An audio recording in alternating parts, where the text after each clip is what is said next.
जय जय रघुवीर समर्थ. दशक 12वा, समास 3, भक्ती निरूपण. श्री गुरुभ्यो नमः. या भूतलावरील सर्व लोकांनी विवेक करून प्रपंच व परमार्थ दोन्हीही उत्तम रीतीने साधायला हवे. प्रपंच चांगला होण्यासाठी जाणकारांची संगत धरायला लागते आणि परमार्थ साध्य होण्यासाठी सद्गुरूंची आवश्यकता आहे.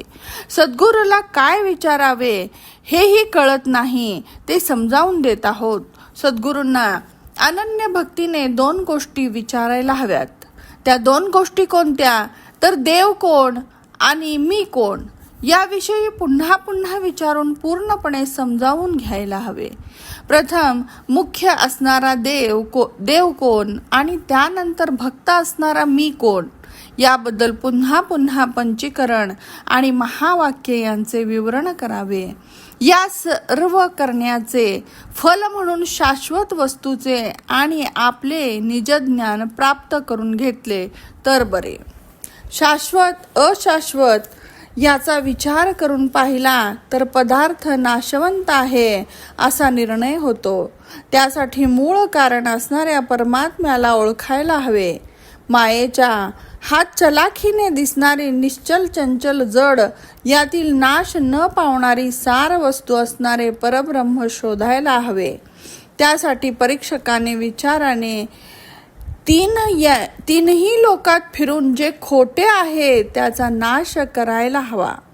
परीक्षा करायची म्हणजे मायेचे सर्व खोटे आहे असा निश्चय करून ते टाकून द्यायला हवे आणि जे खरे आहे त्याचा स्वीकार करायला हवे. त्या विचार प्रणालीने पंचभौतिक सर्व विश्व खोटे असून ते नाश पावते. अर्थात पिंडाचे 4 देह आणि ब्रह्मांडाचे 4 देह नाशवंत आहे. जास्त काय सांगावे. जे दिसते ते नाश पावते, जे जन्मते ते मरण पावते, जे रचते ते खचते, जे वाढते ते खंगते, आलेले सर्व जाते. कल्पांताच्या वेळी पंचभूतेच एकमेकांना गिळंकृत करतात. आताची प्रचिती पाहिली तर धारण केलेला देह नाश पावतोच ना.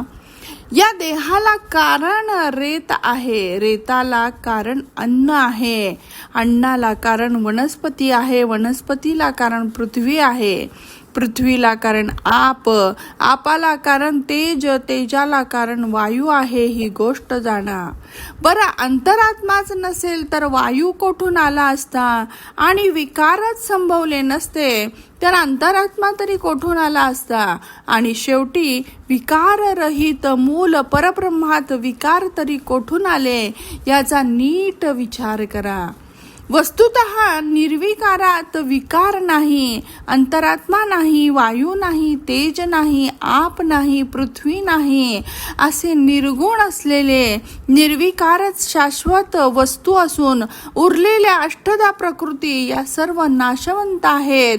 याप्रमाणे जे विनाशी ते जाणून घेतले की ते लगेचच असूनही नाहीसे झाले आणि शाश्वत ओळखल्याने समाधान प्राप्त झाले.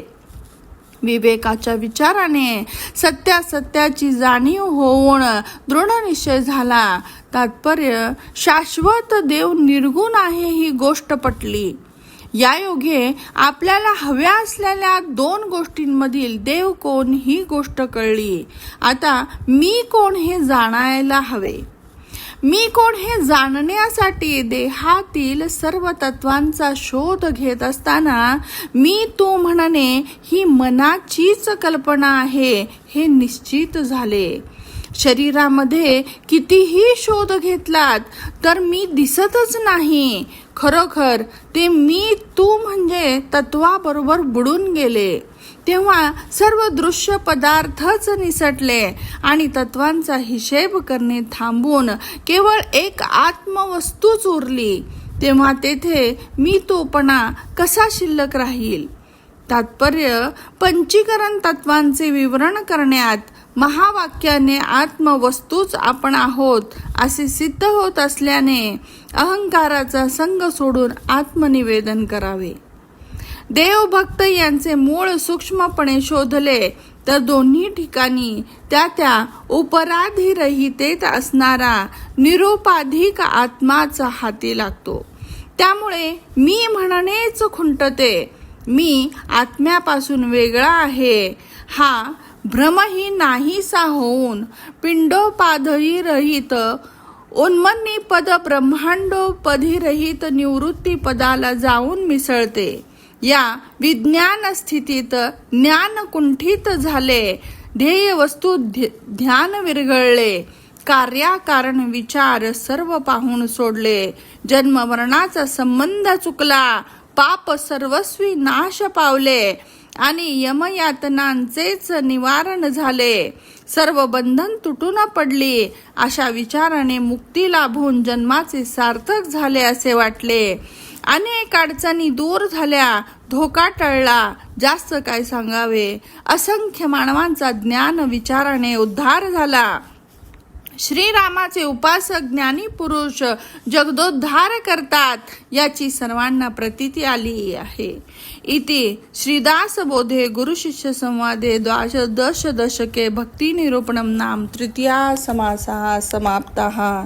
जय जय रघुवीर समर्थ.